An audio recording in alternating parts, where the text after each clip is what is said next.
Bom dia, amados e amadas. Tudo bem com vocês? Eu espero que sim. Hoje, professora Sanilde Macedo, aula de língua portuguesa. Gente, hoje é sexta-feira, então hoje é dia da nossa leitura cronometrada. E vocês já sabem disso, não é verdade? Então vamos voltar àquele discurso, àquela conversa de toda sexta-feira. Meus amados, desde segunda-feira que vocês leem esse texto. Não é verdade? Então, hoje, sexta-feira, é dia de nós, de certa forma, avaliarmos a nossa leitura. Tudo bem? Nós vamos cronometrar o tempo, vamos colocar 1 minuto aí e nós vamos observar quantas palavras nós conseguiremos ler, certo? Lembrando sempre que o nosso problema aqui, a nossa vontade aqui, o nosso desejo aqui é que a nossa leitura saia com fluência, que a nossa leitura ela possa fluir com naturalidade, sem subtração de palavra, sem subtração de sílabas, tá bom? Até porque nós já treinamos bastante essa leitura, certo? Então, olha só, nossa leitura cronometrada, o horário, e o que a gente vai fazer agora? A professora vai deixar a telinha aqui todinha para vocês, eu vou ler aqui e vocês vão ler aí, tá certo? A gente vai ler juntos, ok? Vamos lá? Então, projeto de fluência, 5º ano, esse é o texto 19, certo? Um poço muito fundo. Esse texto é da Graciela Montes, ok? Está no livro de vocês, o livro para ler e reler, na página 102. Então, vamos lá. Era uma vez um menino chamado Diogo. Um dia, ele foi à praça com a sua pá nova. Era uma pá grande e forte. Diogo sentou na areia e começou a cavar. Cavava e cavava. Saque, saque, saque. O que você está fazendo, Diogo? Perguntou uma menina que estava andando de bicicleta. Faça um poço muito fundo, disse Diogo, para chegar no mar. E continuou cavando. Cavava e cavava. Saque, saque, saque. O que você está fazendo, menino? Perguntou o sorveteiro. Faça um poço muito fundo, disse Diogo, para chegar no mar. Será que Diogo vai chegar no mar? O que vocês acham? O Diogo chega ou não chega no mar cavando desse jeito? Hein, amados? Então, vamos aqui. Tá aí o textinho. Vamos para o nosso gênero textual desta semana. Gente, vocês já estão estudando também, desde o início da semana, a gente está estudando provérbios, que é o nosso gênero textual da semana. E hoje, professora Sanilde, a gente vai aqui finalizar com esse gênero textual. Eu acho que, eu tenho uma impressão que vocês já sabem mais ou menos o que é um provérbio. Vocês sabem o que é um provérbio? Alguém já tem noção? Por tudo que vocês estudaram já, alguém seria capaz de dizer, tia, provérbio é isso, eu acho que provérbio é aquilo. Vocês já têm uma opinião formada sobre esse gênero textual? Hein? O que vocês dizem para a professora? Seguinte, hoje a gente vai dar uma recapitulada e a gente vai ratificar todo o conhecimento que a gente já tem na nossa cabecinha aí a respeito desse gênero, certo? Então, o que é provérbio, gente? Que são provérbios e ditados populares, a mesma coisa, são palavras sinônimas, provérbios e ditados populares. Certamente você já ouviu na sua casa a sua mãe, sua avó, sua tia, falando algum provérbio, certo?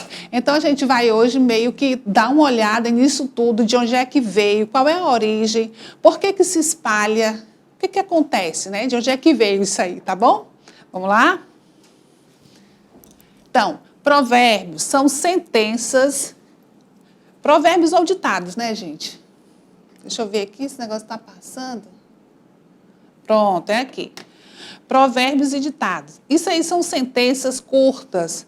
A função social se destina ao aconselhamento e à adversão, é nos advertir de alguma forma, de alguma coisa, né? Ao mesmo tempo, eles transmitem o quê? Transmitem ensinamento, transmitem aprendizagem. Tem alguns provérbios que possuem rimas.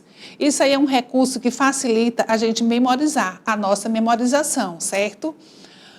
Outra coisa, meus amados, os provérbios, a tradição dos provérbios, a origem dos provérbios, a tradição é oral e está presente no nosso cotidiano, tanto os provérbios e ditados. Eles fazem parte da cultura popular, da nossa cultura popular, da cultura popular brasileira, faz parte do nosso folclore. Como surgiu os provérbios? Gente, os provérbios eles surgiram das interações cotidianas e eles são transmitidos oralmente, de geração em geração. Por isso que geralmente os autores dessas expressões, eles são anônimos, certo? Você nunca vai conhecer, gente, o autor de um provérbio. Ah, esse provérbio aqui é do fulano de tal. Por quê? Porque os provérbios, eles são anônimos, eles são impessoal. Certo? E aí a professora colocou alguns provérbios para vocês darem uma lida, para ver se vocês conhecem. Por exemplo, quando ele fala assim, ó, quem ama o feio, bonito lhe parece. Tudo bem, gente? Quem ama o feio, bonito lhe parece. Se nós formos fazer uma inferência disso aí, o que vocês diriam? O que esse provérbio aí está querendo transmitir para a gente? Quem ama o feio, bonito lhe parece. Olha o outro provérbio aqui, ó. Um homem prevenido vale por 2. Vocês concordam? Vocês acham que é isso mesmo? Temos outro aqui, ó. Mais vale um pássaro na mão do que 2 voando. Tá certo isso, gente? Outro provérbio aqui pra gente. As aparências enganam. Então, se a gente fosse dividir aqui, olha, meninos ficam com os 2 primeiros e meninas ficam com os 2 últimos provérbios para vocês, para a gente fazer alguma inferência do que esses provérbios estão querendo ensinar. Qual é o ensinamento desses provérbios? O que ele está nos advertindo, como falamos aí no primeiro parágrafo, certo? Tudo bem, amados? Vamos para frente. A origem dos provérbios. Vamos ver aqui. Como eu já falei, meus amados, os provérbios ou ditados populares são palavras sinônimas, certo? Então, são frases, são expressões que transmitem e vão transmitir conhecimento. Nós já falamos também que passa de geração em geração. O que você ouve sua mãe falando hoje dos provérbios, sua mãe ouviu da sua avó e, com certeza, seus filhos vão ouvir de vocês mais na frente, certo? Por isso que a gente fala que é um conhecimento que é transmitido de geração em geração. Ou seja, é passado de pai para filho. Agora, olha só, meus amados, muito desses provérbios, eles têm a origem na antiguidade. Eu acho que a maioria aqui, vocês vão à igreja, vocês leem a Bíblia, e lá nós temos na Bíblia um livro de provérbios, né? Então, assim, ele nos fala aqui que muito desses provérbios têm a sua origem na antiguidade. Tem a sua origem nas passagens bíblicas, além de serem mensagens de sabedoria de muitos povos, certo? Nós temos provérbios gregos, nós temos provérbios daqui, nosso mesmo, brasileiro, provérbios chineses, certo? O provérbio ele é universal. E olha aqui um provérbiozinho aqui, ó, de grão em grão, a galinha enche o papo. O que vocês acham que significa isso? De grão em grão, a galinha enche o papo. Se a gente fosse fazer uma inferência disso aqui, de grão em grão, a galinha enche o papo. Amados, a gente pode colocar isso aqui também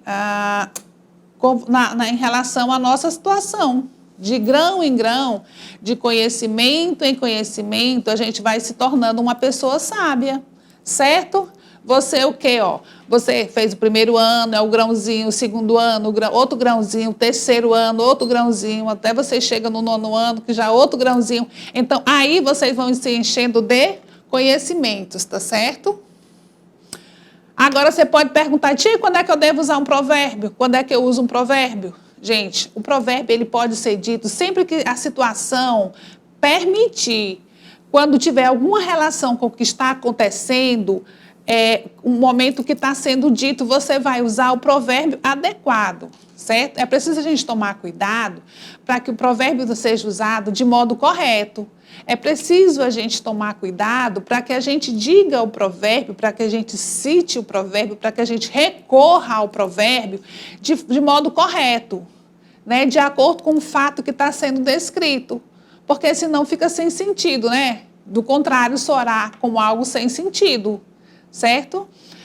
Quando ele fala assim, ó, como diz o ditado, quem tem boca vai a Roma. Esse é um ditado popular ou provérbio, é a mesma coisa. O que ele fala? Quem tem boca vai a Roma, né?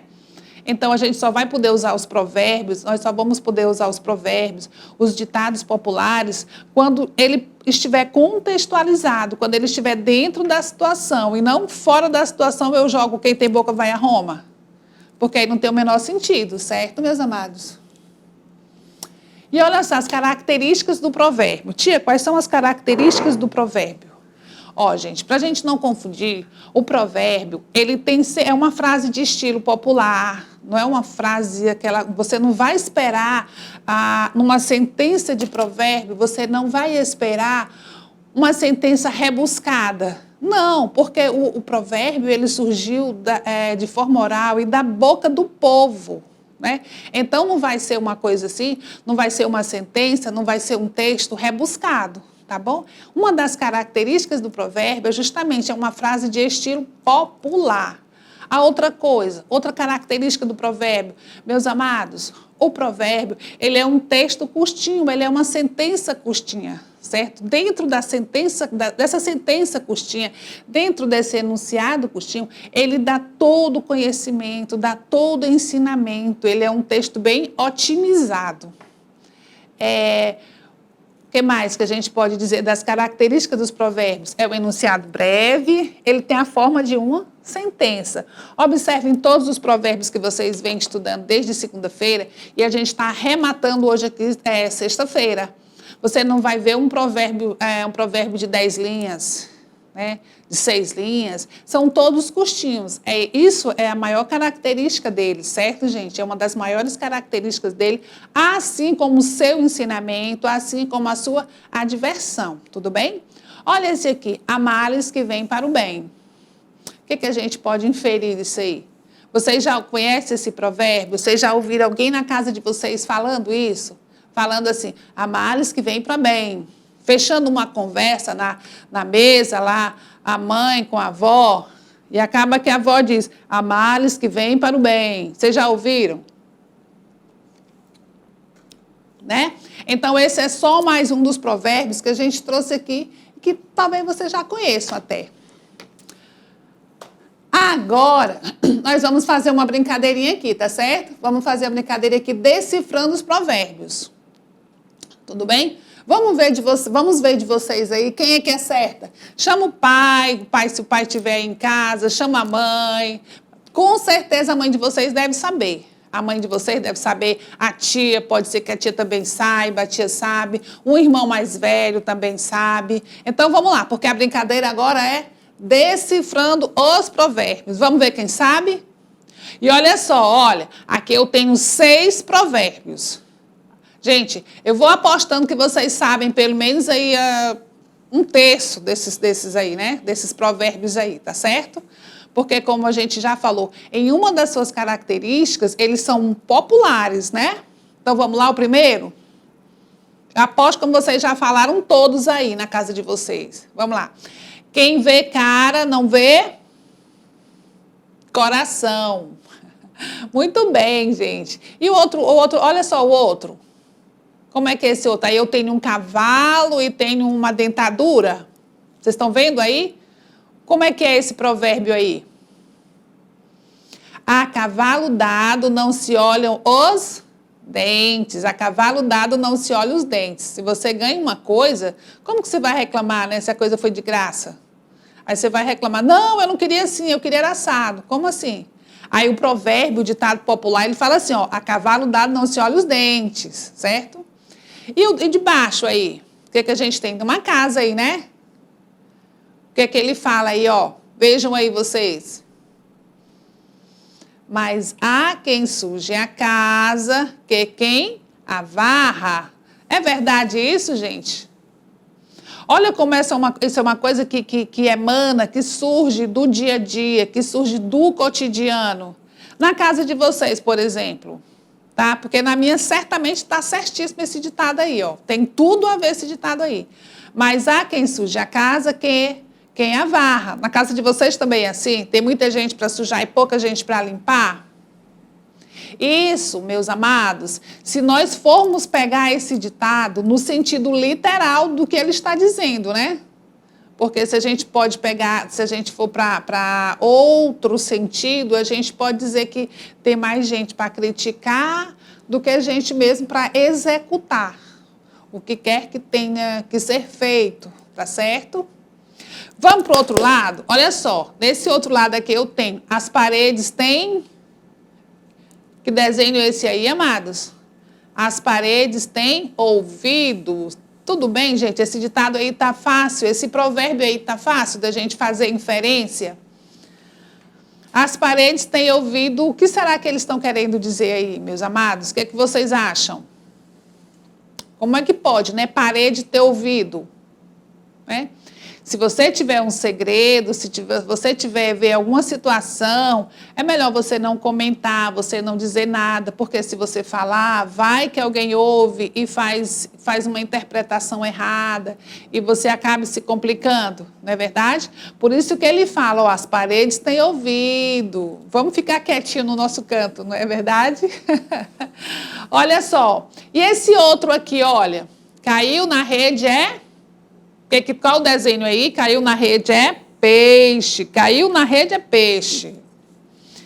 E esse último aqui, esse último é bem legal, gente. Olha só. Isso aí eu acho que a gente já faz constantemente, né? Nós, vocês, viu, amados? O que ele fala? A gente tem um coração, aí tem outro coraçãozinho, aí tem dois jovens se beijando, né? Então, olha o que diz. O que é que vocês acham? Um segundinho aí para vocês pensarem. Amor com amor se paga. Amor com amor se paga, viu, gente? Olha que legal. Agora vamos ver. Veja se você consegue acertar o provérbio. Agora a brincadeira é quem acerta primeiro. Chama alguém aí na sala, chama uma irmã, chama o pai, chama o avô, chama a tia, chama a madrinha e vamos ver quem acerta primeiro esse provérbio aí. Eu sou mais vocês. Vamos lá? Olha o primeiro aí, a gente vê duas bocas, né? E duas bocas sorrindo, não é verdade? Então o que está querendo dizer isso aí? Essas duas bocas sorrindo, o que está querendo dizer? Vamos lá? Quem ri por último... ri melhor. Quem ri por último, ri melhor, certo? Alguém acertou aí na casa de vocês? Vamos para o segundo? O que a gente vê aí? A gente vê a figura de um gato, não é? Eu vejo a figura de um gato, aí eu leio. Aí qual é o provérbio que sai? Gato escaldado tem medo de... água fria. Gato escaldado tem medo de água fria. O que eu posso inferir disso aí, meus amados? Eu posso inferir o seguinte. Se eu já tirei uma nota baixa, eu tenho medo de tirar outra nota baixa. Então, eu vou estudar mais, certo? E o de baixo? Cachorro mordido por cobra tem medo de linguiça. Quem é que está acertando mais? É você ou sua irmã? É você ou sua mãe? É você ou seu pai? Quem está acertando mais em casa esses provérbios? Vamos lá? Mais vale um pássaro na mão do que 2 pássaros voando. E o outro? O que é que eu vejo aí? Eu vejo uma nuvem com chuva, né? Quem sai na chuva é para se molhar. Tudo bem? Quem sai na chuva é para se molhar. Quem vai para a escola é para estudar. O último agora. Quem é que está ganhando aí na sua casa? Quem é que está ganhando? Eu sou mais vocês, viu, gente? Fala para o pai aí que a professora é mais vocês. Então, olha o último aqui, ó. De grão em grão, a galinha enche o papo. De grão em grão, a galinha enche o papo. Meus amados, toda essa leva aí é o gênero textual provérbio, que a gente viu, acabou de ver as características do provérbio, não é isso? Olha só, sabedoria popular. Sempre que eu ver um provérbio ou um ditado, eu vou lembrar que é sabedoria popular. Isso aí vai nos ensinar. Tem uma sabedoria, tem um ensinamento por trás dos provérbios, certo? Ditados populares, que é o mesmo que provérbios, são frases que se espalham trazendo ensinamento. Nós temos o costume de dizer, quem tem telhado de vidro não joga pedra no telhado dos outros. É um ditado, é um provérbio. Esse ditado popular quer dizer que o que não desejamos para nós, não podemos desejar para os outros. Meus amados, mas essa é apenas uma das inferências que nós podemos fazer sobre esse ditado aí, tá certo? Tem outras inferências que a gente pode fazer também. Agora vamos brincar um pouquinho? Continua aí com a sua mãe, com a tia do lado, para a gente ver, tá certo? Olha só, marque um X no significado correto do dito popular abaixo. O que é o dito popular? A gente vê um macaco, né? Aí macaco velho não mete a mão em cumbuca. Então vamos ver o significado? Qual vocês acham que é o significado? Só mete a mão em cumbuca quem é bobo. Olha o outro. Quem já passou por uma experiência desagradável sabe como evitá-la. Olha o outro. Quem coloca a mão em cumbuca fica com ela presa. Qual vocês acham que é a resposta, gente? É quem já passou por uma experiência desagradável sabe como evitá-la. E o provérbio é: macaco velho não mete a mão em cumbuca. Agora, meus amados, aqui, meus amados, a gente vai tratar de análise da língua, que é muito interessante, é bem legal também, tá? Sobre o gênero textual, provérbio a gente já viu, agora vamos para analisar a língua. Nós temos 4 tipos de porquês, e aposto como vocês já estão sabendo, de tanto bater nessa tecla aí. Olha só, nós temos 2 porquês separados, só que um tem acento e o outro não tem acento. Nós temos 2 porquês juntos, só que um tem acento e o outro não tem acento. E esse conteúdo aqui, meus amados, essa análise aqui da língua é só treinamento. É só exercitar que a gente acaba aprendendo. Não tem como, certo? Então, a gente vai para o primeiro porquê que tem aí, né? Nós temos aí o porquê separado e sem acento. Quando é que eu vou usar esse porquê aí? Esse porquê aí eu vou usar no início de uma pergunta, certo? Eu vou usar esse porquê no início de uma pergunta. Olha só, usado em frases interrogativas. Agora, atenção, amados, a frase pode ser perguntando diretamente ou perguntando indiretamente. Sabe aquela coisa de você quer saber, mas você não quer perguntar assim na lata? É isso. Mas, outra coisa bem importante, meus amados, esse porquê aí é no início da pergunta. Diferentemente desse porquê aqui, do porquê separado e com acento, que é no final da frase, certo? E o outro porquê aqui, o porquê junto e sem acento. Tia, quando é que eu vou usar esse porquê? O porquê junto e sem acento tá aqui, Você vai usar quando você vai responder a alguma pergunta. Pode ser a pergunta no início da frase ou pode ser a pergunta no final da frase. Aí você vai usar o quê? Você vai usar esse porquê junto e sem acento. E o porquê junto e com acento? Esse porquê aí é um motivo. Geralmente esse porquê aí ele vem com um mastigo na frente dele. Ele vem com um mastigo na frente dele. Quando vier com um mastigo na frente, meus amados, vocês não tenham dúvida. É o porquê junto e com acento, certo? Porque ele vai dar o motivo de alguma coisa, o porquê de alguma coisa, certo? Então, vamos lá. Emprego dos porquês. Olha que legal aqui. Gente, isso aqui está muito fácil da gente aprender. Basta a gente dar uma olhadinha, porque eles colocaram aqui de forma bem legal para a gente, tá certo? Olha só. Porquê é separado? Aí você está vendo aqui, meus amados, que o porquê aqui, olha só, deixa eu ficar juntinho aqui para ver se dá certo. Olha só, o porquê aqui é separado. E está no início da frase. Está no início da frase? Está no início da frase. O porquê é separado. Aí o que ele fala? Porquê não? Porque é junto. O porquê aqui, é junto e sem acento. Por quê? Porque está respondendo o que ele perguntou aqui no primeiro. Ele diz assim, porquê é separado? Porque não é junto. Aí o que ele diz? Mas por quê? Amadinho, você está vendo esse porquê aqui, separado e com acento, porque ele está no final da frase. Mas por quê? Né? E olha só, o porquê eu não sei. O motivo eu não sei. Tá bom assim? O motivo eu não sei. Então, você está vendo o artigo aqui na frente do porquê? Aí você vai ter o porquê junto e com acento. Tá difícil de entender, meus amados? Tá não, né? Mas se a gente exercitar, gente, o segredo é o exercício. Vamos praticar? Vamos praticar um pouquinho? Olhem só, indiquem qual frase o uso de porquê está correto.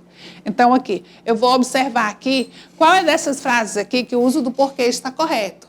Aí, a letra A, ele fala o seguinte: por que você está gritando comigo? Amados, ele usou o porquê junto. Ele usou o porquê junto. Porquê junto no início da frase. Então, não está certo. Porque o porquê aqui deveria ser o porquê separado e sem acento. Vou embora porque estou muito cansada. Aqui ele tá dando uma resposta, não está dando uma resposta? Então, está correto. Letra C, alguém que me diga o porquê de tanta confusão? Meus amados, o porquê tem um artigo na frente. Então, esse porquê teria que ser junto, mas com acento, certo? Letra D, a Helena sabe o porquê foi chamada a direção? O porquê novamente vem com o artigo. Então, se o porquê vem com o artigo, ele está com a função substantivada aí. Se ele está com a função de substantivo, o que acontece aí, meus amados? Ele é o porquê junto e com acento. Amados, isso não é difícil. Às vezes fica confuso para a gente, mas não é difícil, não é de todo difícil, certo? Olha outra agendinha aqui para nós.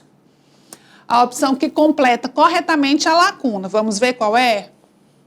Eu não fui à reunião porque estava cansada. Qual o porquê que eu utilizo aí? Eu estou dando uma explicação, uma causa, tá? É o porquê junto e sem acento. E aqui, ó, porque falam todos sobre isso. Eu vou utilizar o porquê no início da pergunta. Se está no início da pergunta, meus amados, eu vou usar o porquê separado e o porquê sem acento. E finalizando, por quê?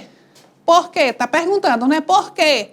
Qual é esse porquê do final, amados? O porquê do final, eu vou usar o porquê separado e com acento. Tá bom? Tá difícil? Tá não, né? Olha só. Nas frases seguintes, substitua a palavra destacada por porquê junto sem acento, porquê separado e sem acento, porquê separado com acento e o porquê junto com acento. Muito legal. Eles chegaram tarde, pois apanharam uma chuva enorme. O porquê que eu vou usar, gente, que eu vou substituir o pois, é esse porquê aqui, ó, tá bom? Esse porquê aí. Vamos aqui. O mestre disse aquilo, por qual motivo? Qual porquê? Não é no final, gente, o porquê não está no final. Se o porquê está no final, meus amados, eu vou usar o porquê separado e com acento. Ele está no final da sentença, tá? E outra aqui, por qual razão existe tanta discórdia entre vocês? Amadinhos, esse porquê aqui não está no começo? A pergunta aqui, por qual não está no começo? Se está no começo, eu vou usar o porquê separado e sem acento, ok? Vamos aqui para a última. Qual o motivo de tanta confusão? Quando ele diz qual o motivo de tanta confusão, pode dizer assim, qual o porquê de tanta confusão? Se eu coloco o substantivo antes, amados, eu tenho o quê?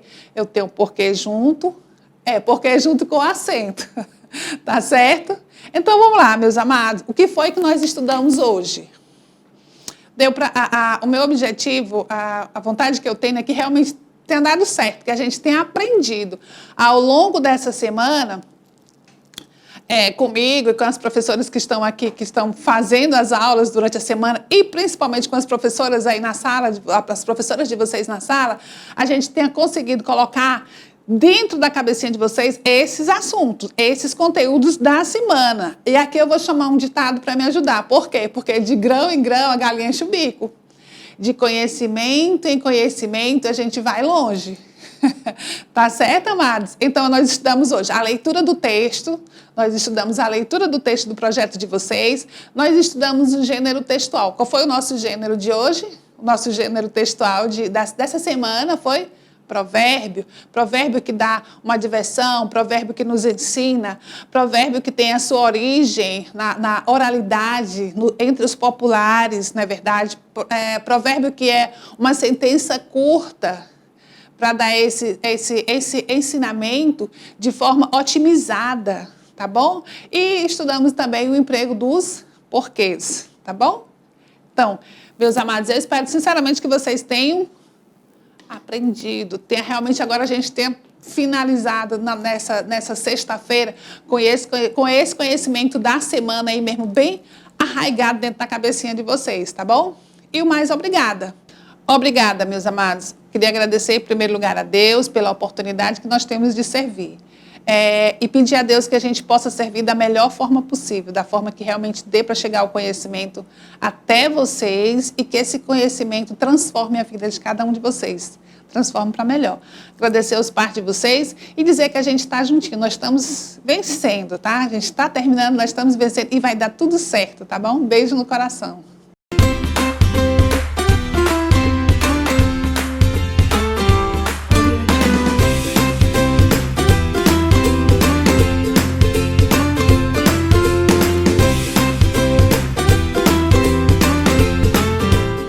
Olá, meus amadinhos e minhas amadinhas. Feliz de estar aqui novamente com vocês, tá bom?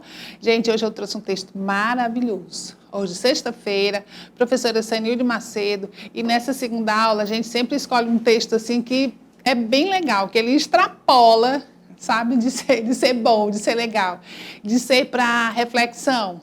Tá certo? E eu queria que, sinceramente, que vocês acompanhassem esse texto comigo. Eu vou deixar a telinha para vocês e vou ler esse texto aqui sentadinha, mas tendo certeza que a gente está lendo esse texto junto, tá certo? E esse texto, meus amados, é para que para que haja reflexão sobre esse texto. Porque às vezes o texto diz coisas que é a cara da gente, ou que não é a nossa cara, ou a gente fazia diferente, se fosse a gente faria diferente. E que esse texto sirva para transformar a nossa vida, transformar a nossa forma de pensar, para agregar valor. Terminar de ler o texto, vocês vão dizer como ele é maravilhoso, tá certo, gente? Professora Sanilde Macedo, língua portuguesa, porque nós amamos a nossa língua e tem muita coisa para a gente aprender sobre ela, tá certo? Eu e vocês, nós aqui juntinhos, tá bom? Então, vou deixar a telinha aqui para vocês, para ficar bem maior, para dar para todo mundo ler. E vou ficar aqui no meu cantinho, tá? Vamos lá. O vagalume e a cobra. Gente, a cobra por si só, né? A semântica da cobra já é uma coisa assim, bem. Mas vamos lá. Conta-se que um vagalume estava no afã de acender seu facho e apagá-lo. Interessante operação. A luz brilhava por segundos e apagava, para logo mais tornar a brilhar. Uma cobra que se encontrava nas proximidades observou aquela luz acendendo e apagando e se esgueirou até onde se encontrava o autor de tal proeza. Quando estava prestes a desferir o bote, foi percebida pelo minúsculo inseto que alçou voo e escapou de ser abocanhado. No entanto, a cobra deslizou rapidamente e foi no alcance dele. E assim ficaram. Ele voava e pousava. Ela o seguia. E finalmente, o vagalume pousou e disse para a sua perseguidora: Dona Cobra, para um pouquinho. Desejo fazer uma pergunta. Pode me dizer se acaso eu pertenço à sua cadeia alimentar? Não, disse sibilante o réptil. E preparou-se para atacá-lo. Espere aí, senhora. Diga-me, por acaso eu lhe fiz algum mal? Não, tornou a falar a cobra.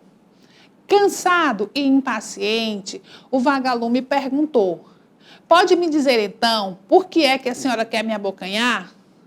Muito simples, disse ela, é que você brilha. Olha, gente, que texto maravilhoso.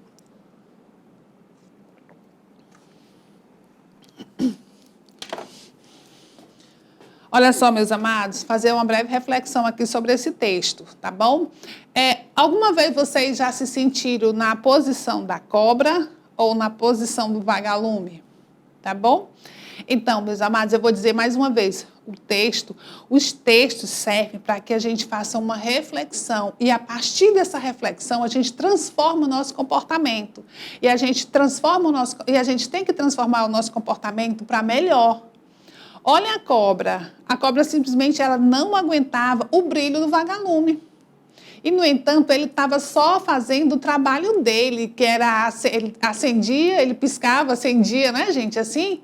E ela ficou lá observando aquilo ali, para ela abocanhar. Ele já não aguentando mais, ele vai e pergunta, eu pertenço à sua cadeia alimentar?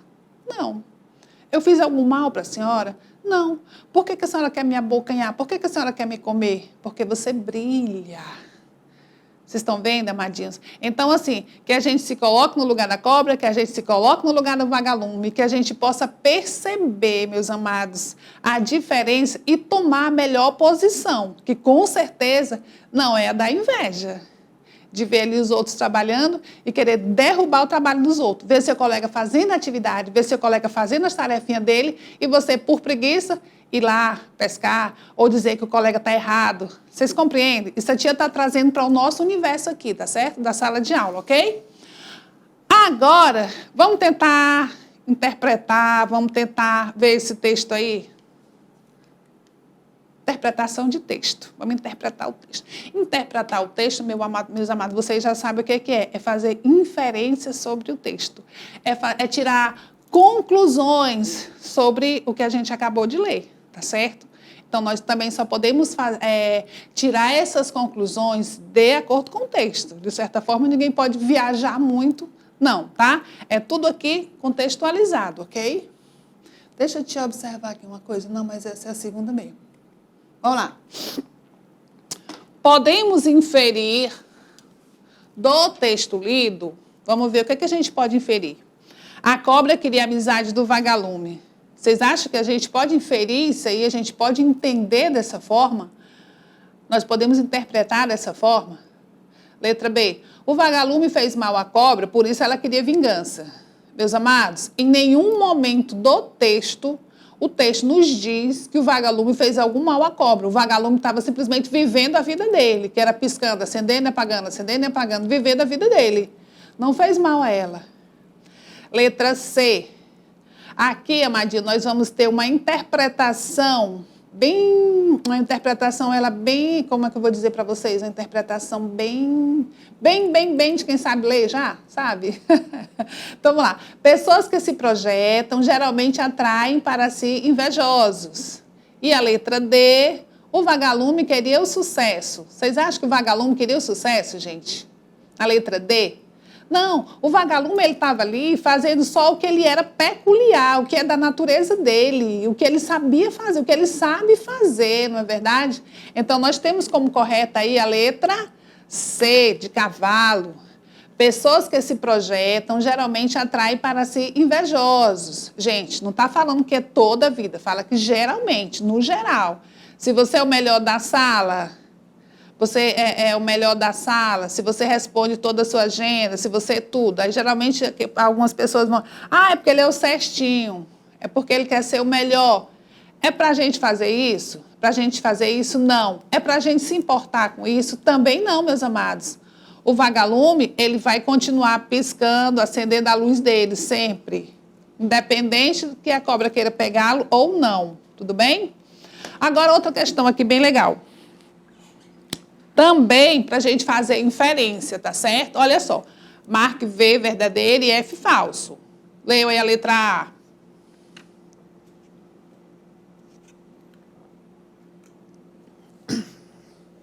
O invejoso geralmente prefere não realizar esforço algum.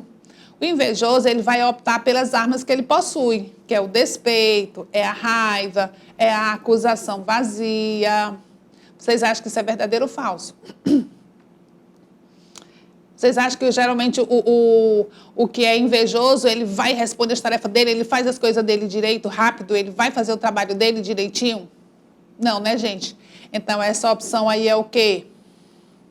Verdadeira, né? B, o invejoso, por vezes, alcança seus objetivos maldosos. Vocês acham que eles alcançam, gente, o objetivo dele maldoso? O invejoso alcança... Meus amados, infelizmente, às vezes, o invejoso, ele alcança, sim, os objetivos dele, tá bom? É verdadeira. Se o invejoso se dispusesse a fazer o mesmo que aquele, certamente atrairia os holofotes que ele tanto almeja. Verdadeiro ou falso? Verdadeiro. Verdade, verdadeira. D. A inveja é um sentimento que devemos cultivar. Falso, né, amados? Ninguém deve cultivar. Esse é o tipo do sentimento, amadinhos, que se vier no coraçãozinho da gente, a gente descarta logo, joga fora no lixo, não serve, tá bom? Vamos construir um mundo melhor, gente. 3. O gênero líquido traz uma lição de moral e os animais falam, caracterizando assim, qual é o gênero textual aí, meus amados? Que traz uma lição de moral e que os animais falam. É a fábula, né? Tudo bem? Essa todo mundo acertou, não acertou? A que se refere, continuemos, amados, nossa interpretação. A que se refere o termo interessante operação? Lá, esse aqui, amados, está no primeiro parágrafo do texto. Nós temos aí letra A, B, C ou D. O que vocês acham? Vamos lá?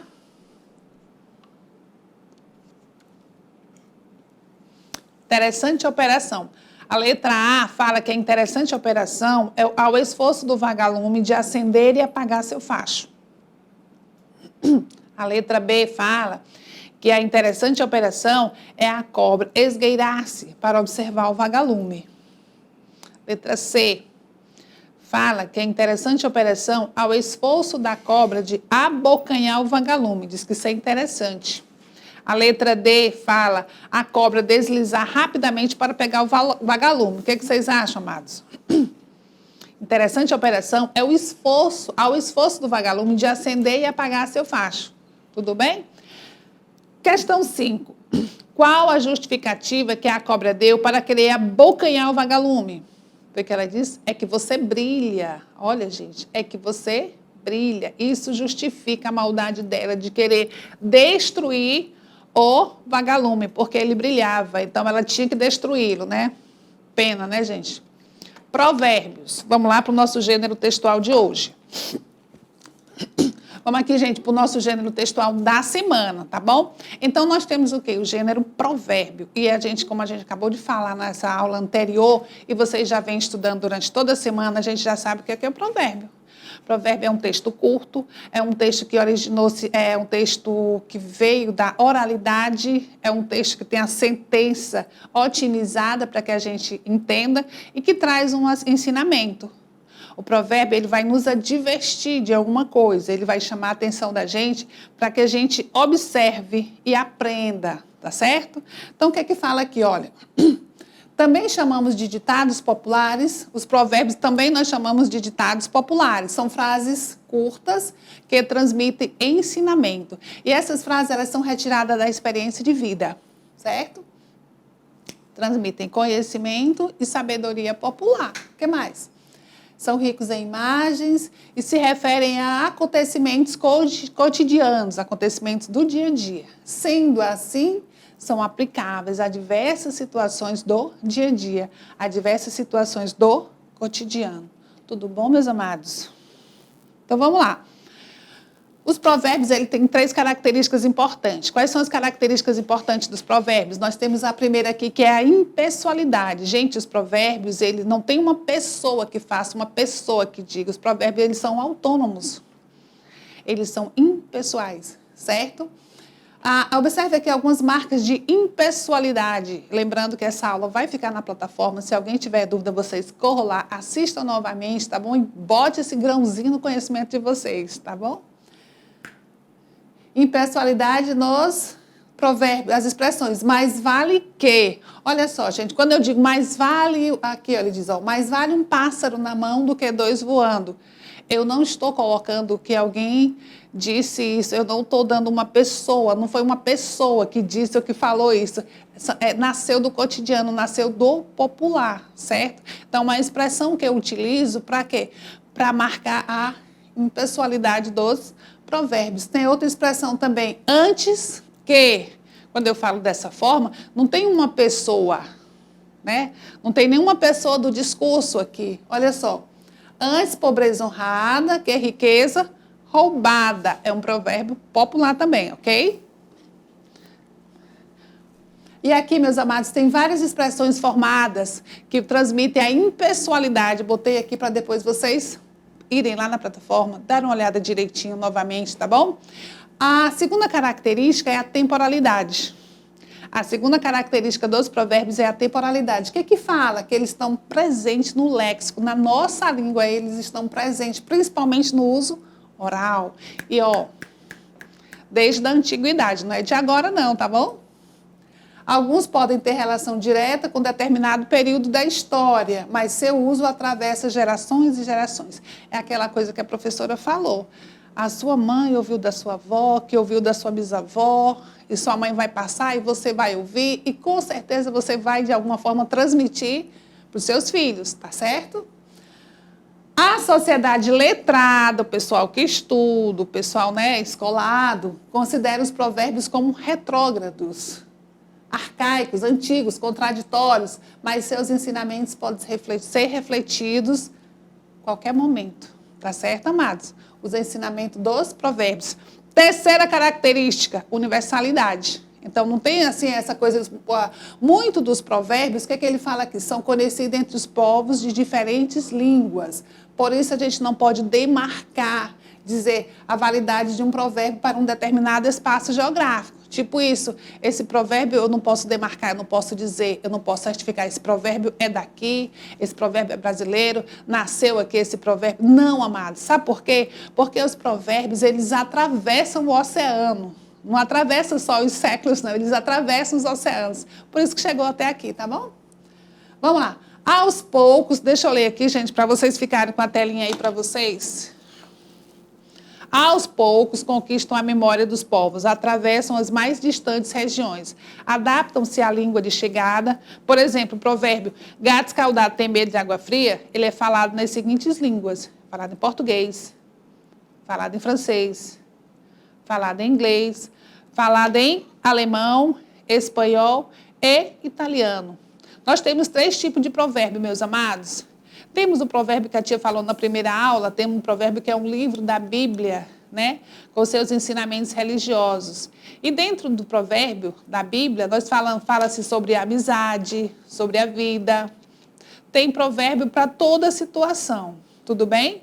E aqui a tia pegou alguns da Bíblia aqui, em todo tempo amo o amigo, e na angústia nasce o irmão, tá certo? Temos provérbios populares, estrangeiros. Entre os tipos de provérbios mais conhecidos são aqueles que têm a origem na sabedoria popular. Gente, a sabedoria popular do povo da Índia, do povo do Brasil, de todos os povos, certo? E é claro que ele vai abordar o caráter moral e os aspectos cotidianos da vida. Eu vou botar aqui para vocês 3 exemplos de provérbios estrangeiros. Provérbio dos chineses. Ele fala, um pouco de perfume sempre fica nas mãos de quem oferece flores. Outro provérbio, a mente tem o passo ligeiro, mas o coração vai mais longe. Temos o provérbio indiano também, as boas coisas vêm quando estamos distraídos. Águas mansas não fazem bons marinheiros. Tem um provérbio alemão, de nada adianta correr se estamos na estrada errada. Meus amados, depois vocês peguem esses provérbios, copiem no caderno e discutam com os pais de vocês, tá bom? Façam uma reflexão com os pais de vocês, tá bom? Temos os provérbios populares. E aqui, outro tipo de provérbio também conhecido são aqueles populares que foram difundidos aqui no Brasil, Por quê? Porque nós tivemos diversas influências culturais. Olha o exemplo aqui, Só percebemos o valor da água depois que a fonte seca. Uma grama de exemplos vale mais que uma tonelada de discurso, de fala, Não adianta chorar pelo leite derramado. São discursos nossos, são provérbios nossos, E aqui, amadinhos, tem decifrando os provérbios. Mais vale um pássaro na mão que 2 voando. Quem sai na chuva é para se molhar. A união faz a força.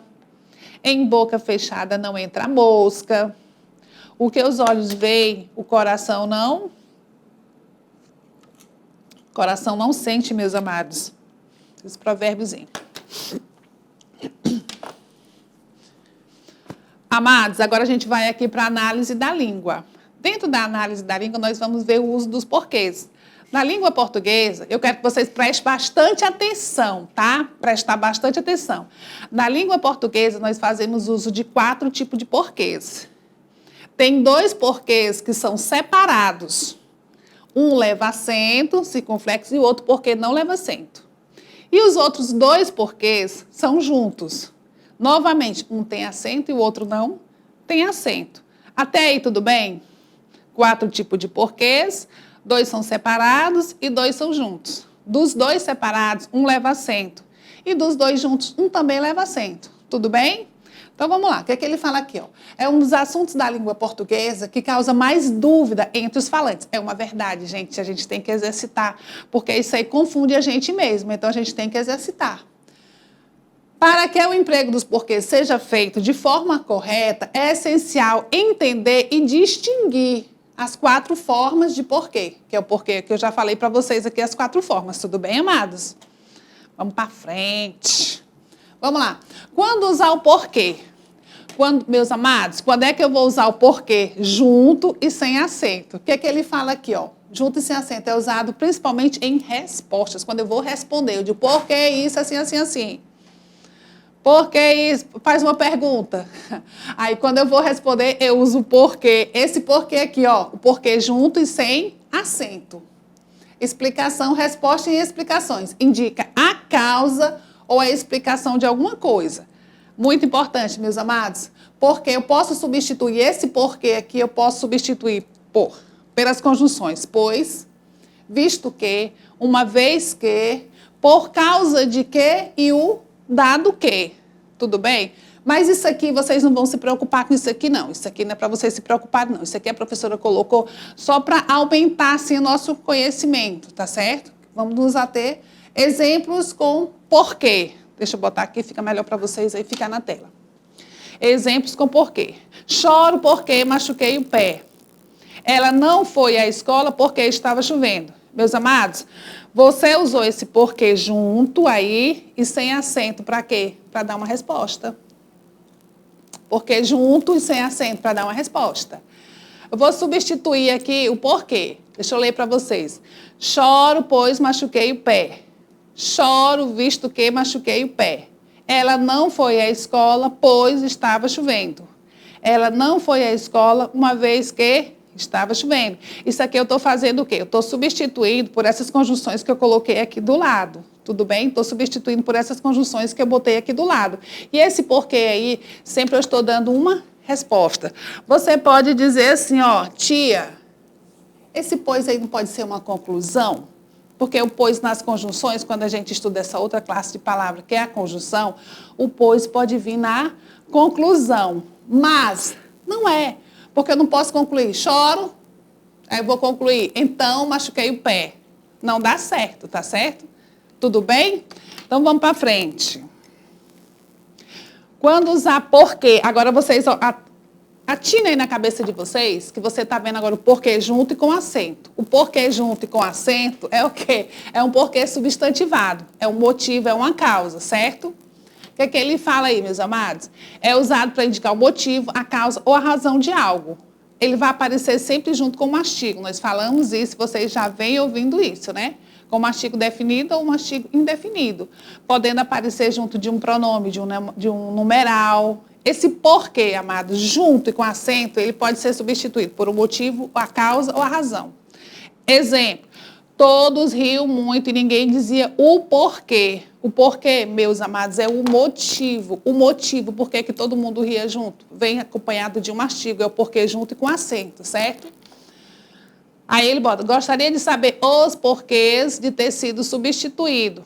Novamente, porquê junto com acento. Eu tenho um mastigo na frente dele, então é o porquê junto com acento. Aí eu vou substituir para vocês verem. Olha só. Todos riam muito e ninguém dizia o motivo. Todos riam muito e ninguém dizia a razão. Gostaria de saber os motivos de ter sido substituído. Gostaria de saber as causas de ter sido substituído. Vocês observem, amados, que o porquê que eu estou usando aqui é o porquê junto e com acento. Isso quer dizer o quê? Que eu estou dando o motivo dos fatos, ok? Porquê, quando o porquê é interrogativo, eu estou vendo aqui agora o porquê separado e sem acento. Ele possui um caráter interrogativo. Ele é utilizado, gente, no início da pergunta. Quando você vai começar uma pergunta, você vai usar o porquê separado e sem acento. É o motivo, é a razão, é uma explicação também. Por que motivo? Por qual motivo? Por que razão? Por qual razão? Aí a tia botou aqui os exemplos. Por que você não volta para casa? Por que eu não posso comer doces? Meus amados, observe aqui, esse porquê separado e sem acento, ele tá no início da pergunta. Sempre ele vem no início da pergunta. Para eu botar o porquê separado e com acento, ele teria que vir aqui, ó, no final. É simples assim, certo? Porque não posso comer doce. Aí, se eu fosse substituir, vou substituir ele aqui para provar o que eu falei aqui, certo? Olha só. Por qual motivo você não volta para casa? Por qual razão você não volta para casa? Por qual motivo? Por qual razão? Por qual motivo não posso comer doces? Por qual motivo não posso comer doce? Por qual razão não posso comer doce? Isso aqui está no início da frase, tudo bem? No início da oração. Por que relativo? Porque separado e sem acento. Estabelece uma relação com o termo anterior. Porque separado e sem acento. É usado um elo entre orações, podendo ser substituído por esse aqui, ó. Aí tem os exemplos aqui, o tempo não me deixa falar mais, mas eu espero que vocês tenham entendido. Tá aqui, ó, tá todas as explicações aqui também, meus amados. E usar o porquê. Esse porquê aqui você vai usar ele na interrogação no final. Sempre no final da frase. É que você vai usar a diferença de um porquê separado com acento para um porquê separado sem acento. É que um eu uso no início da pergunta e o outro eu uso no final da pergunta. Certo? Dicas para o uso dos porquês. Vocês vão sair daqui hoje, meus amados, vocês vão terminar essa aula sabendo o uso dos porquês. Olha só, porquê separado, porquê separado sem acento. É usado no início das perguntas, esse porquê aqui separado com acento. Usado no fim das perguntas, esse porquê aqui junto e sem acento é usado em resposta, e esse outro porquê junto e com acento é usado para dar um motivo, uma causa, uma razão. E ele é substantivado. Ok? Vem sempre acompanhado de um artigo na frente. Nós temos aqui uma agendinha, uns exercícios que eu espero que vocês façam. Complete as frases corretamente usando os porquês. Por que você não gosta de maçã? Tá no início, não tá? Então, esse porquê aqui. Ela não me disse o porquê da irritação. Veio um artigo na frente. Então, esse porquê aqui. Não consegui assistir ao filme porque cheguei atrasado. Estou respondendo alguma coisa, né? Olha o porquê. Você não gostou do presente? Por quê? Porque no final da pergunta, por quê separado com acento, ok? Você dormiu em casa da Carla? Por quê? Final também, final de pergunta, porquêzinho. Então, amados do meu coração, o que foi que nós estudamos hoje? Apesar assim, do pouco espaço de tempo, mas deu para vocês aprenderem, certamente, porque a gente já vem vendo isso durante a semana, não é verdade? Então, nós vimos hoje a leitura do texto, nós vimos compreensão e interpretação do texto, que foi na história da cobra e do vagalume. Nós estudamos o gênero provérbios, que a gente aprende muito com os provérbios, e nós estudamos agora, no finalzinho, o emprego dos porquês, tá certo? Acho que vocês aprenderam. Estou torcendo aqui para você ter aprendido. Obrigada, meus amados. Obrigada, em primeiro lugar, a Deus pela oportunidade que nós temos de servir e que Ele nos abençoe para a gente servir sempre da melhor forma. Servir de forma que haja transformação na vida de vocês e transformação para melhor. Agradecer a vocês pela interação e lembrar, meus amados, que já já vocês vão estar no 6º ano. Novos professores, novos colegas, vida nova. E guardar no coração tudo que passou, tá certo? Beijo no coração e a gente se vê, se Deus quiser. Próxima sexta. Tchau.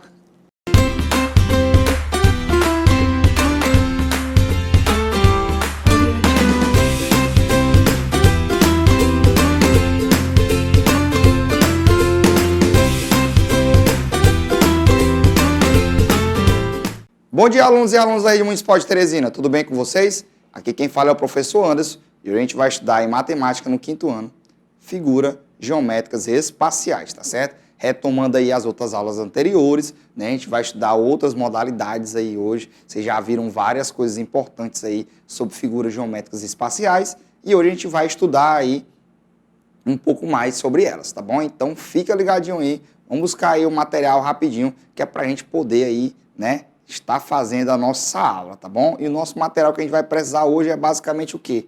A caneta, o lápis, a régua e o caderno, a régua, por quê? Que a gente vai produzir aí algumas figuras, tá bom? Então, fica ligado aí que a gente vai começar aí a nossa aula de hoje, tá certo? E para a gente começar a nossa aula, enquanto vocês pegam o material, queria mandar um forte abraço aí para meus alunos aí do 5º ano da Escola Municipal Moacir Madeira Campos, tá bom? Um abraço a todos, estou com muita saudade de todos vocês, tá certo? E também um abraço a todos os alunos aí que estão me assistindo aí, certo? Nessa temporada e tudo mais.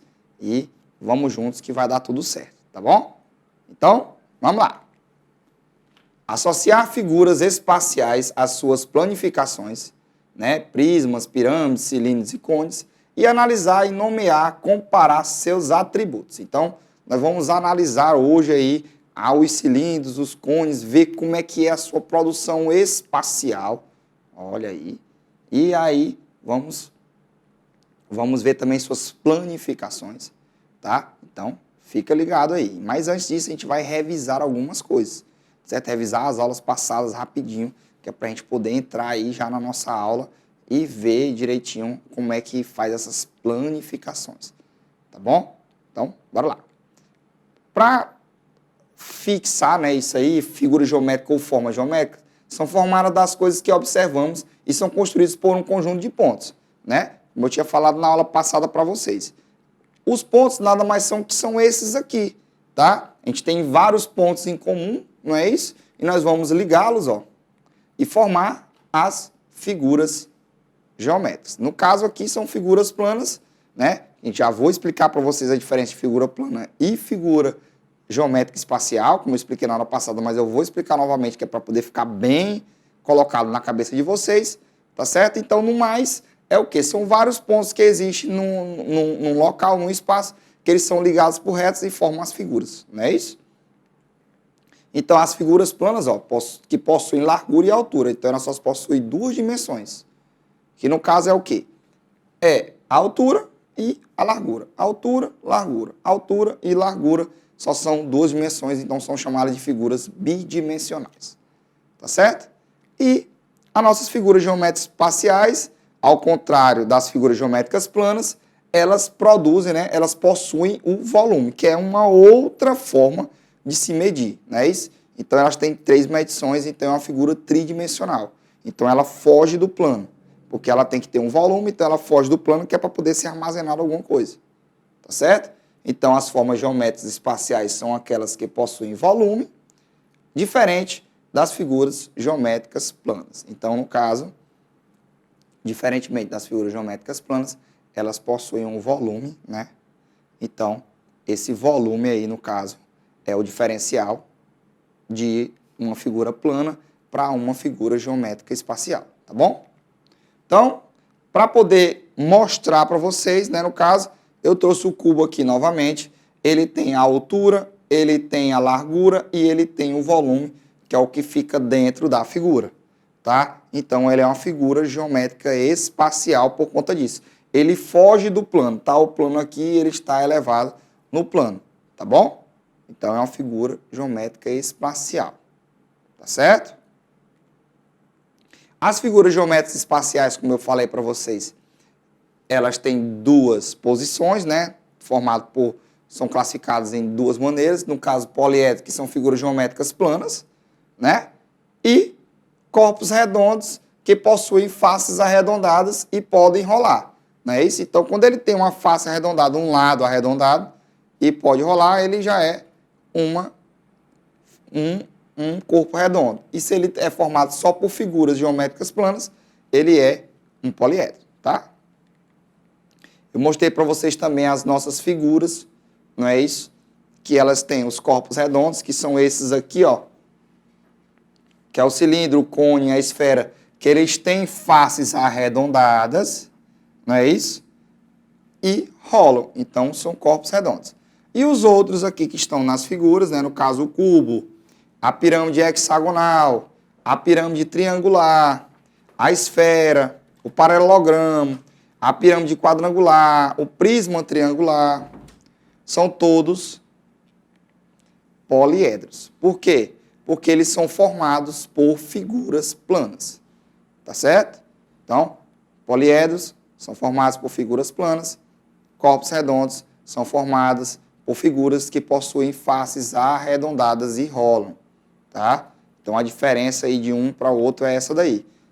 E o bom é que, se ele não for corpo redondo, ele é poliedro. Se ele não for poliedro, ele é um corpo redondo. Ok? Então, aqui, a gente vai ver agora a parte principal, que é a nossa planificação de figuras geométricas espaciais. Tá? Então, vamos lá.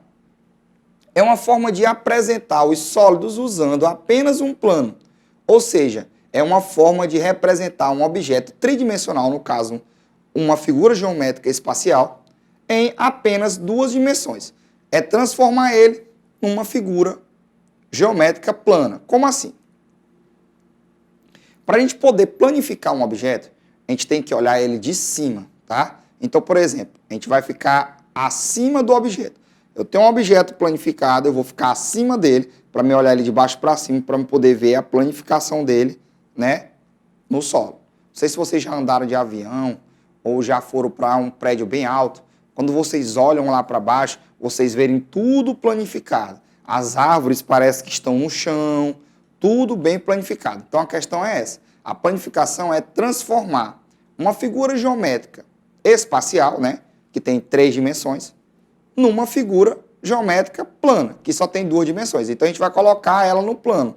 Vamos desmontá-la e colocar ela no plano. Claro que usando as suas atribuições para que ela, quando for montada novamente, né, ela fique do mesmo jeito. É como se fosse uma caixa de sapato, por exemplo. Nós temos uma caixa de sapato, né? A mãe de vocês quer usar aí o papelão para poder forrar alguma coisa, ela vai abrir essa caixa de sapato. Então essa abertura é transformar uma figura, né, que tem 3 dimensões em 2 dimensões. Deu para entender direitinho? Então esse desdobrar dessa figura é que nós vamos ver hoje. Então nós vamos ver várias figuras hoje e vamos ver esse desdobrar dessas figuras, né? Vamos ver como é que elas são formadas, tá bom? Para poder aí, né, pra gente poder aí ver direitinho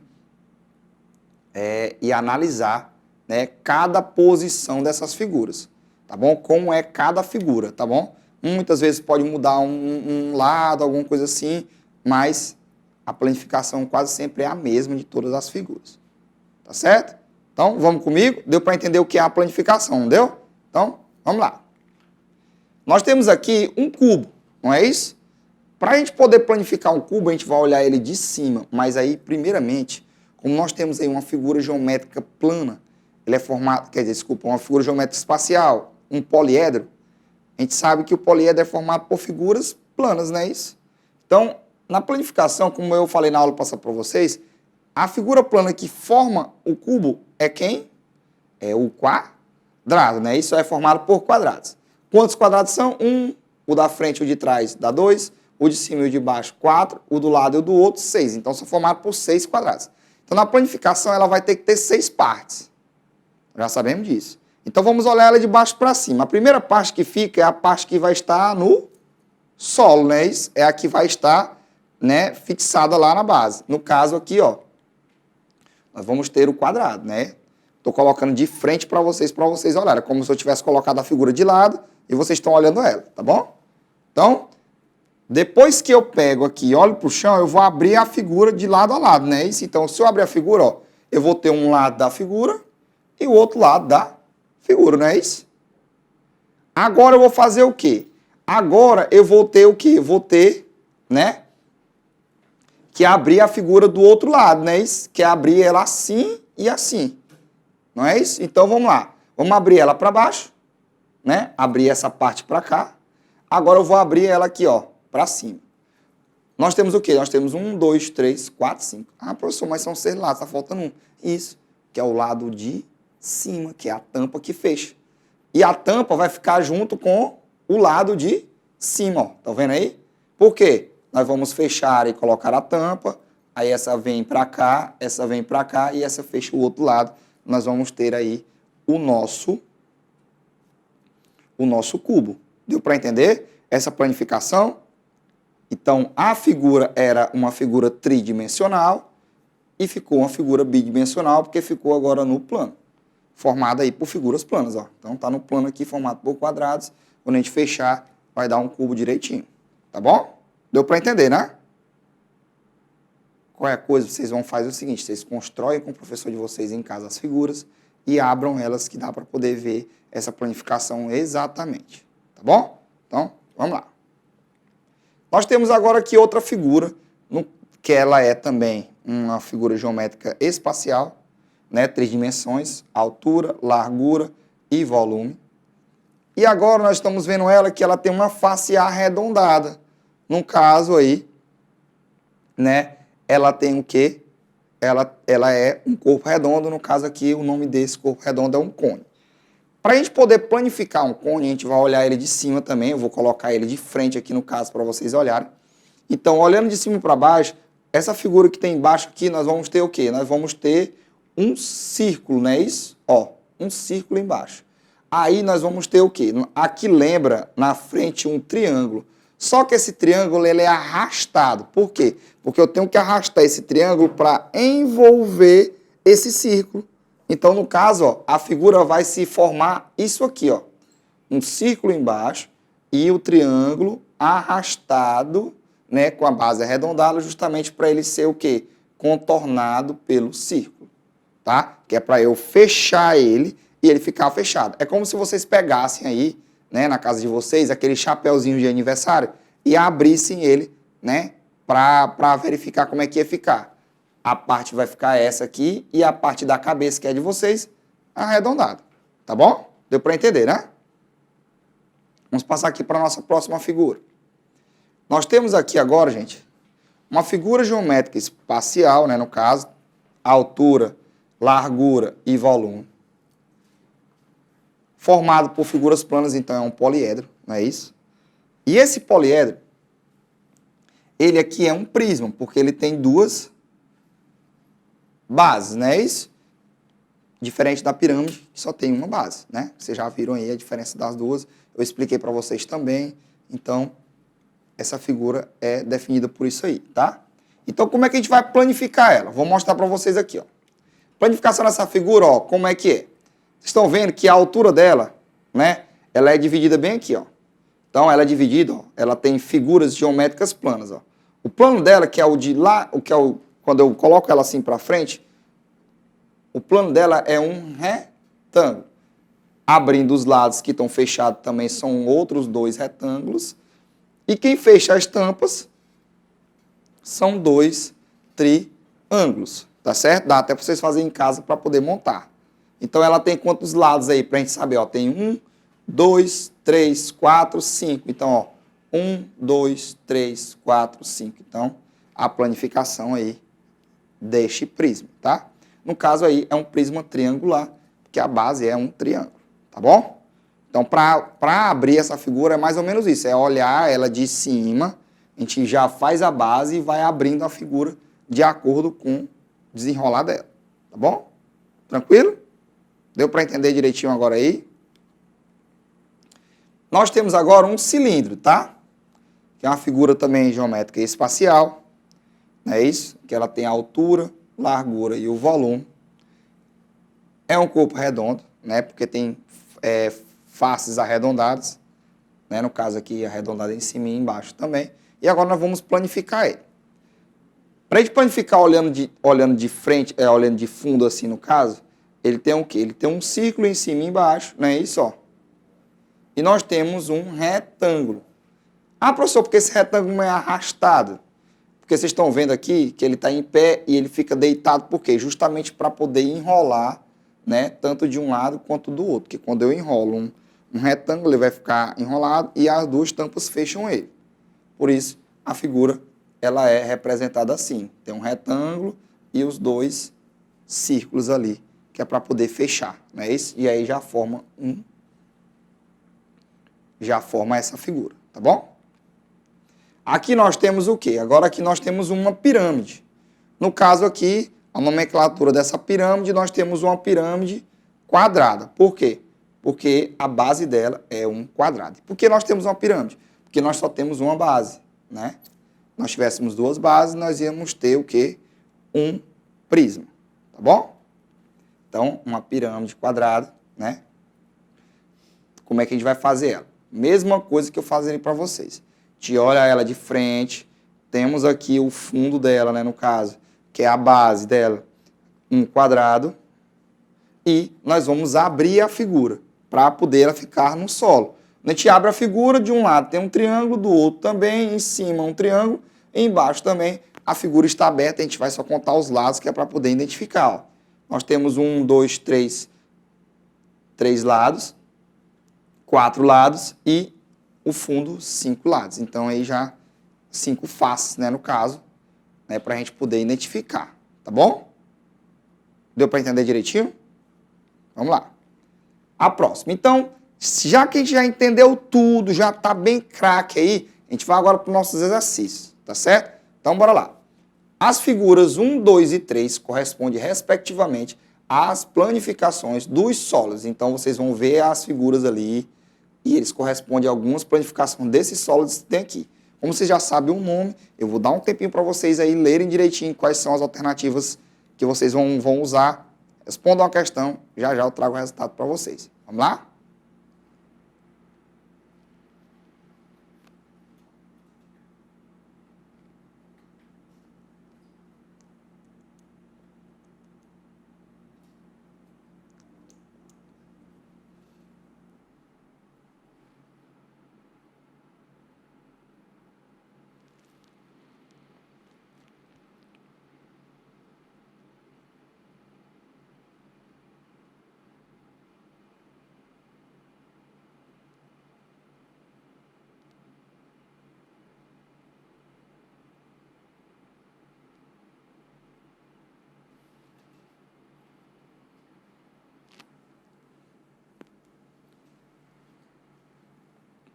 E aí, já conseguiram responder?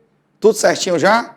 Então, quem não respondeu ainda, quem não entendeu, vamos comigo aí para a gente poder fazer a resposta. Vamos lá. Então, as figuras 1, 2 e 3 correspondem, respectivamente, às planificações do solo. Então, as figuras estão na sequência. A figura 1, a figura 2 e a figura 3 estão nessa sequência aqui, tá bom? Então, vamos verificar aí as figuras, vamos associá-las, vamos fechá-las na nossa mente aí e vamos ver o que é o nome de cada uma, tá bom? Então, bora lá. Aqui na figura 1, ó, nós estamos vendo que ela é uma figura aberta, né? Isso. Tem um quadrado no fundo, né? No caso, a base dela é um quadrado. Então, nós vamos fechar ela, ó. Ela não vai ter uma base em cima, não é isso? Ela só vai ter a base embaixo, né? Porque quando a gente fechar ela, vai ficar os triângulos fechados, vai ficar só um pontinho em cima. Então, quando nós temos aí uma base, né? Uma figura que só tem uma base, e ela é formada por figuras planas e só tem uma base, ela é o quê? Ela é um cubo ou uma pirâmide, ó, porque a primeira é cubo ou pirâmide. O que vocês acham? Perfeito. Então, ela é uma pirâmide. Então, a letra A já não é uma resposta, nem a letra C. Então, nós vamos ter entre a letra B e a letra D, para a gente poder saber aí qual é, né, a nossa figura. Ele diz, né, da figura 2, vamos ver aqui o que a figura 2 é. Nós temos uma figura também, ó, que nós temos um círculo em cima e embaixo, e nós temos um quadrado que vai envolver ela. Quando eu tenho um quadrado, um tapete, né, no caso, desculpa, um quadrado não, um retângulo, um tapete, e enrolo ele, ele vai ficar o quê? Com um círculo em cima. Então, quando eu enrolo e deixo ele em pé, vai ficar o quê? Perfeito, vai ficar um cilindro. Então, não é um cone, é um cilindro. Então, a nossa resposta certa seria o quê? Pirâmide, cilindro, e o último é o quê? Um cubo. Ó. 1, 2, 3, 4, 5, 6. Todas as figuras são um quadrado. É a única figura que é formada por quadrados iguais. Então, é o cubo. Então, no caso, nós temos aqui a letra B como correta, que é a pirâmide, o cilindro e o cubo que estão aí nessa figura. Tá certo? Tranquilo? Vamos aí para a nossa próxima questão? Vamos lá. Relacione os sólidos geométricos com sua forma planificada. Então, agora, nós temos vários sólidos em cima e nós temos as planificações deles embaixo. Então, relacione aí. Vou dar um tempinho para vocês e já já eu trago a resposta. Vamos lá?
E aí, conseguiram resolver direitinho? Tudo tranquilo? Deu para todo mundo visualizar aí?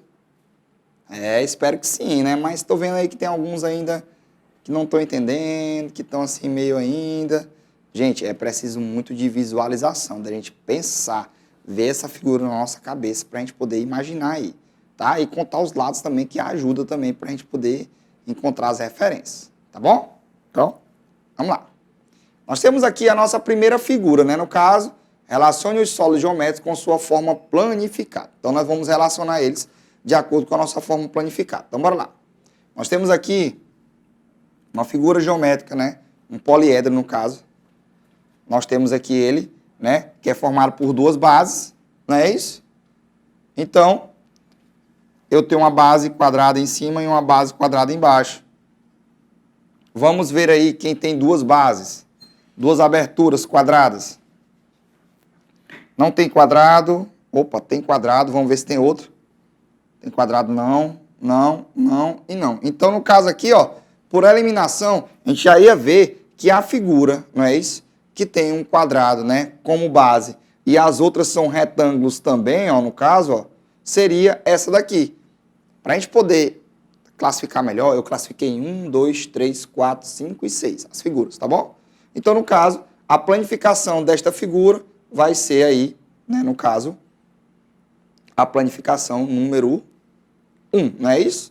Agora vamos vir aqui para essa aqui para a gente poder ver, que já está respondido, mas vamos lá. Vamos ver se é a 5 mesmo, ó. A5 porque, ó, nós temos a base triangular, né, que é uma pirâmide, a base é triangular, então ela fica no centro. Então, no centro da figura nós temos o quê? Um triângulo também. Em nenhuma delas aqui, ó, o centro da figura é um triângulo.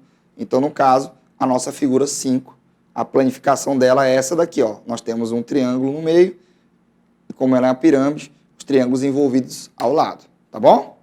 Vamos olhar essa planificação aqui e vamos ver a figura fechada, para a gente ver. Vamos ver agora de baixo para cima, para a gente poder entender melhor. Vamos lá. Nós temos agora as abas abertas, né, formadas por triângulos e retângulos. Então, vamos ver aqui agora. Alguma delas aqui é formada por triângulos e retângulos? Ó, 1, 2, 3, a 4 é, ó, triângulos e retângulos formados, ó. Tem um triângulo as duas bases e retângulos para envolver elas. Então, aqui chamada de prisma triangular, não é isso? Porque tem duas bases, é um prisma e a base é formada por um triângulo. Então, prisma triangular. A nossa planificação dessa aqui é ele, então, número 4 para ele, tá bom? Temos essa aqui agora, ó. Nós temos aqui um pentágono, não é isso? Que são 5 lados, ó. 1, 2, 3, 4, não, desculpa, um hexágono, 6 lados. E nós temos aqui retângulos com ele. Então, qual é a figura de cima que é formada por um pentágono e retângulos? Vamos lá. Essa aqui não, que já foi. Opa, temos essa daqui, ó, formada por um hexágono, né, no caso, e retângulos. Então, o que acontece? Nós temos aqui duas bases, né, no caso ele é um prisma, né, hexagonal, né, porque é formado por 6 lados, e essa daqui é a figura dele. Por quê? Porque nós vamos ter quadrados para fechar ele, né, isso, para formar de cada um, e quando fechar a tampa, cada um vai ficar no seu local, tá bom? Então, vamos dar o número quê? O número 2 para ele, tá certo? Nós temos aqui também essa figura que tem a base, né, no caso, o fundo dela, né, porque ela vem assim. O fundo dela é o quê, ó? 1, 2, 3, 4, 5, 6. Então, a base dela é um hexágono também. Então, vamos lá. Esse aqui tem a base hexagonal, só que ele é formado por retângulos também. Esse aqui tem a base hexagonal, só que ele é formado com triângulos. Então, vê que se tem outro hexágono, que é quadrado, triângulo, triângulo, opa, hexágono. Então, é um prisma hexagonal. Porque um prisma, quer dizer, desculpa, uma pirâmide. Me perdoe. Prisma se eu tivesse duas bases. Aí é uma pirâmide porque só tem uma base. Então, pirâmide hexagonal, tá? Então, a gente vai abrir a pirâmide é formada por triângulos e a base é hexagonal. Então, colocamos o hexágono no centro, né? No caso, que é a base que ele vai aqui. e vamos abrir ela. Então, no caso, nós vamos ter a sexta figura aí. E para fechar, né, no caso, nós temos uma base quadrada, temos aqui os triângulos formados, a única base quadrada que tem é a nossa pirâmide quadrangular, que quando a gente vai abrir ela, a nossa base é um quadrado e formado por triângulos. Então, essa daí é a nossa base, né? Quadrangular, uma pirâmide quadrangular. Volto a frisar, a pirâmide só tem uma base e o prisma tem duas bases. Então, uma pirâmide quadrangular. Tá certo? Então, gente, ó, essa foi aí a nossa aula de hoje, tá certo? A gente estudou sobre pirâmides, estudamos aí sobre a planificação delas. Que o que seria uma planificação? Nada mais é que ela é uma vista de cima. Ela tirar o nosso terceiro plano, nosso plano tridimensional, e colocar ele para um plano bidimensional, abrindo essas figuras, tá certo? Então é muito importante e delicado saber cada figura que é formada as nossas figuras geométricas espaciais, né? Então saber como cada figura plana que vai formar essas figuras geométricas, tá bom? Então, gente, essa foi a nossa aula de hoje. Por hoje é só e até a próxima. Tchau!